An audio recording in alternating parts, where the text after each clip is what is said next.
जय श्री राम दोस्तों। आज हम आए हैं विश्वविख्यात प्रभु श्री राम की जन्मभूमि अयोध्या जी के दर्शन करने के लिए। श्री पावन धाम अयोध्या अपनी गौरवशाली संस्कृति, सभ्यता और इतिहास से हम सभी को अपनी ओर आकर्षित करती है। अयोध्या जी वो नगरी है जो रामायण काल से ही देश की संस्कृति का अहम हिस्सा रही है। आपको प्रभु श्री राम की जन्मभूमि अयोध्या के दर्शन और यात्रा की संपूर्ण जानकारी इस वीडियो में मिलेगी, जैसे कि अयोध्या कैसे आना है, कौन सी बेस्ट होटल और धर्मशाला में रुकना चाहिए, यहाँ पर खाने पीने की क्या व्यवस्था है और अयोध्या में आप एक दिन में कौन कौन से प्रमुख मंदिरों में दर्शन कर सकते हैं। साथ ही पर पर्सन कुल खर्चा कितना आएगा, ऐसी कंप्लीट इन्फॉर्मेशन आपको इस वीडियो में मिलेगी, तो वीडियो को पूरा जरूर देखना। चलिए आज मेरे साथ घूमिए श्री पावन धाम अयोध्या। और दोस्तों कमेंट बॉक्स में जय श्री राम जरूर लिखें। अयोध्या जी माँ सरयू नदी के तट पर बसी हुई है। सरयू नदी का उल्लेख प्राचीन महाकाव्य रामायण में मिलता है। ये इतनी पवित्र मानी जाती है कि मानो इस पवित्र नदी में स्नान करने से जाने अनजाने में हुए पाप धुल जाते हैं। अयोध्या की भूमि को उपजाऊ बनाने और भगवान श्री राम के जन्म का साक्षी बनने में सरयू नदी का योगदान रहा है। जो भी श्रद्धालु अयोध्या में आते हैं वो यहाँ पर सबसे पहले स्नान करते हैं, बाद में मंदिरों के दर्शन के लिए जाते हैं। माँ भगवती सरयू नदी के किनारे 14 प्रमुख घाट है। इनमें गुप्त द्वार घाट, कैकई घाट, कौशल्या घाट, पाप मोचन घाट, लक्ष्मण घाट और जानकी घाट आदि विशेष उल्लेखनीय है। यहाँ पर आप एक दिन में पूरी अयोध्या को बहुत ही अच्छे तरीके से घूम सकते हैं। तो सबसे पहले अभी हम आ गए हैं राम की पैड़ी पर। राम की पैड़ी वही स्थान है जहाँ पर दीपावली में भव्य दीपोत्सव मनाया जाता है। यहाँ की दिव्यता और भव्यता देखकर आप दंग रह जाएंगे। राम की पैड़ी को बहुत ही खूबसूरती से बनाया और बसाया गया है। पास में ही बहुत ही प्यारा सा गार्डन भी बनाया गया है। यहाँ पर आप आराम से बैठकर कुछ पल सुकून के व्यतीत कर सकते हैं। यहाँ पर घूमने में आपको बहुत ही ज्यादा शांति मिलेगी, तो आप यहाँ पर कुछ समय जरूर बिताना। पूरे घाट पर विशाल मंदिर बने हुए हैं। उन्हीं में से प्रमुख यहाँ का प्राचीन नागेश्वर महादेव मंदिर स्थापित है। इस मंदिर को भगवान श्री राम के बड़े बेटे कुश के द्वारा भगवान नागेश्वर नाथ जी का प्राण प्रतिष्ठान और मंदिर की स्थापना की गई थी। नागेश्वर महादेव मंदिर में दर्शन करने के बाद में पुल पार करके 100 मीटर की दूरी पर अब हम आ जाएंगे लता मंगेशकर चौक।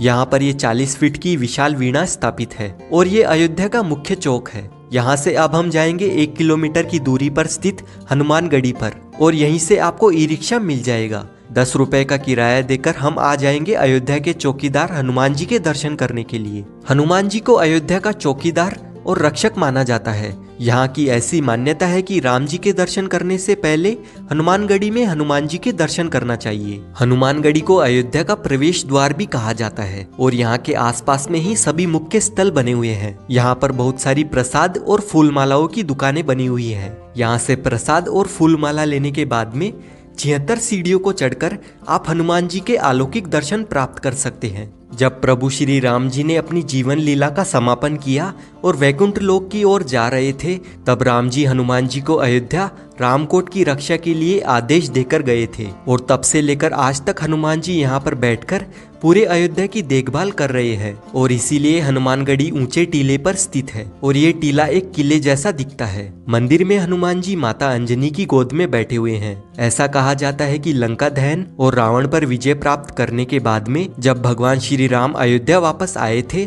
तब से हनुमान जी इसी स्थान पर विराजमान है। इसीलिए इस स्थान को हनुमानगढ़ी और हनुमान कोट कहते हैं। इस मंदिर की सभी दीवारों पर हनुमान चालीसा और चौपाइयाँ लिखी हुई है। साथ ही हनुमानगढ़ी के बिल्कुल सामने रामकोट मंदिर बना हुआ है। कहते हैं कि किसी समय में ये अयोध्या का सबसे ऊंचा मंदिर गिना जाता था। रामकोट यानी कि किला, राम जी का किला। ये मंदिर राजद्वार मंदिर है। रामायण और रामचरितमानस में राजद्वार का जिक्र सैकड़ों बार आता है और यहीं से रामकोट क्षेत्र की शुरुआत होती है। यहाँ से 100 मीटर की दूरी पर दशरथ महल बना हुआ है और वहीं से 150 मीटर की दूरी पर कनक भवन, माता सीता और राम जी का महल स्थित है और कनक भवन से 250 मीटर की दूरी पर राम जन्म भूमि स्थित है। यहाँ पर दर्शन करने के बाद में अब हम लोग आ जाएंगे दशरथ महल में दर्शन करने के लिए। जब आप श्री राम जन्मभूमि के दर्शन करने जाएंगे तो आधे रास्ते में ही हनुमानगढ़ी से 200 मीटर की दूरी पर दशरथ महल बना हुआ है।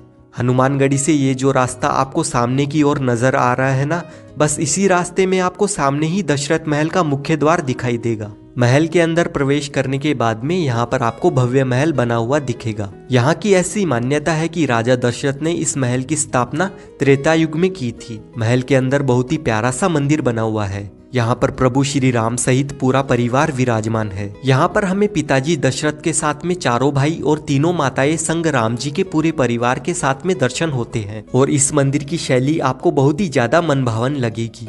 ये महल सुंदर चित्रों और कलाकृतियों के साथ में सजाया गया है। दशरथ महल में ही प्रभु श्री राम ने अपना बचपन बिताया था। इस महल में प्रभु श्री राम के बचपन से लेकर जवानी तक की सभी प्रतिमाओं के दर्शन होते हैं। दशरथ महल राम जी का खेल आंगन है, जिसका वर्णन तुलसीदास जी ने रामचरितमानस में बड़े ही सुंदर रूप में किया है। दशरथ महल के दर्शन करने के बाद में यहीं से पास में जो राइट हैंड पर रास्ता जाता है, ये रास्ता आपको सीधे कनक भवन की तरफ ले जाता है। कनक भवन में भगवान राम और माता सीता के दर्शन करने के लिए कनक भवन के खुलने और बंद होने का निश्चित समय है। सुबह 8 बजे मंदिर खुलता है, फिर 12:30 बजे बंद कर दिया जाता है और फिर उसके बाद में शाम को 4:30 बजे फिर से महल खुलता है और रात के 9 बजे इस मंदिर को बंद कर दिया जाता है। जब माता सीता विवाहित होकर अयोध्या आई थी, तब माता कैकेयी ने इस महल को सीता माता की मुंह दिखाई में उपहार स्वरूप दिया था। ये महल भगवान श्री राम और माता सीता का निजी महल हुआ करता था। कनक भवन अपनी सुंदरता और भव्यता के लिए बहुत ही ज्यादा प्रसिद्ध है। कुछ सीढ़ियां चढ़ने के बाद में आप महल के अंदर प्रवेश कर सकते हैं। महल में प्रवेश करने के बाद में आप विशाल प्रांगण में आ जाएंगे। सामने ही माता सीता और भगवान श्री राम का मंदिर स्थापित है और ये बहुत ही प्यारा मंदिर बना हुआ है। आप इस महल के प्रांगण में जरूर बैठे। यहाँ पर गीत और संगीत का आयोजन भी होता है, जिसका अनुभव बहुत ही ज्यादा खास रहता है। आपको यहाँ पर बैठ के बहुत ही ज्यादा सुकून और शांति मिलेगी।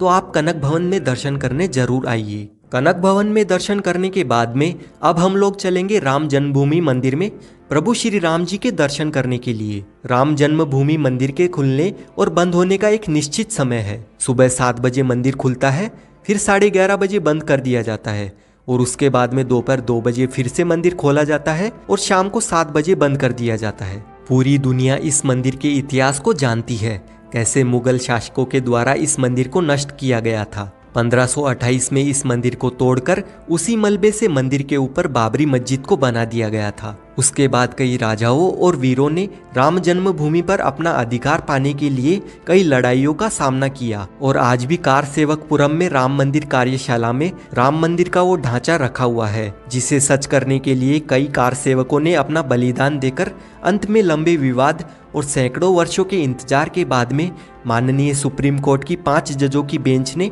पुनः राम मंदिर निर्माण का ऐतिहासिक फैसला सुनाते हुए 9 नवंबर 2019 को मंदिर के पक्ष में फैसला सुनाया। अब यहाँ पर विश्व विख्यात राम मंदिर बन चुका है, जिसकी भव्यता, विशालता और दिव्यता बहुत ही ज्यादा अलौकिक होने वाली है। वर्तमान सरकार की देखरेख में मंदिर का निर्माण कार्य बड़ी ही तेजी से पूरा होने की कगार पर है। बस इंतजार है 22 जनवरी 2024 का। 22 जनवरी 2024 को प्रभु श्री राम के इस अलौकिक दरबार का भव्य उद्घाटन होने वाला है और मुख्य गर्भगृह में रामलला को स्थापित किया जाएगा। तो चलिए अब हम लोग चलेंगे रामलला के दर्शन करने के लिए। मंदिर के अंदर मोबाइल, घड़ी, पर्स, बैग कुछ भी सामान नहीं ले जा सकते हैं। आप अपने साथ में सिर्फ अपने पैसे और आईडी कार्ड ही ले जा सकते हैं। इसीलिए यहाँ पर सामान रखने के लिए लॉकर फैसिलिटीज भी मिल जाएगी और यहाँ पर फ्री में आप अपना सामान जमा कर सकते हैं। सारा सामान जमा करवाने के बाद में लाइन में लगकर हम लोग मंदिर परिसर में प्रवेश करेंगे और रामलला के दर्शन करेंगे। अभी आप दूर से ही बन रहे नए राम मंदिर को देख सकते हैं। राम मंदिर का निर्माण कार्य लगभग पूरा हो चुका है